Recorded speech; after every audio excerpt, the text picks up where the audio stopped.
The FBI confirmed it found bomb-making chemicals at the Bourbon Street terrorist mobile home that's near Houston. They returned to the scene this afternoon. Chris Joseph reports from north of Houston.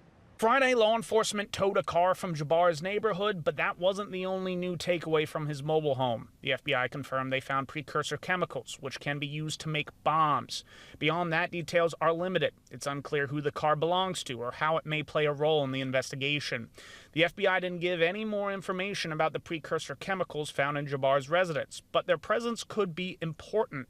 Just hours before the Bourbon Street attack, investigators say Jabbar planted 2 improvised explosives in the French Quarter. A source told Fox 8 both had radio receivers that would have allowed them to be detonated remotely. That source also said authorities found the transmitter to set off the remote bombs active and working in the cab of the truck Jabbar drove through the crowd. Houston Congressman Al Green, who was born in New Orleans, says he wants to learn more about Jabbar. What makes a person who has had a fairly decent career in this country, a good education, served in our military, appears to be the kind of person who would defend our country to take up arms against it? The investigators' return to Jabbar's mobile home Friday came after they left the property unguarded Thursday. When we first arrived, we watched reporters and photographers enter the property. Since then, access to the home has been cut off. During Friday's FBI search, law enforcement blocked off an entire section of road.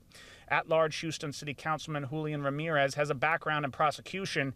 He says it's normal for law enforcement to come back. It's hard to draw a conclusion and say, no, they were wrong for not taking it the first time, or no, they were wrong for not securing the property before they got the second search warrant. It's not unusual that as law enforcement agents gather information, additional information, it allows them to do additional things. Search warrants are an interesting tool because the law is quite clear that you can't get a search warrant to just search for anything. As the investigation continues, the FBI is asking anybody with any information to speak up, whether it be here in the Houston area or back home in New Orleans, to help piece together what happened with Jabbar here just north of Houston, or obviously back home in our city. Reporting just north of Houston, Texas, Chris Joseph, Fox 8 Local First.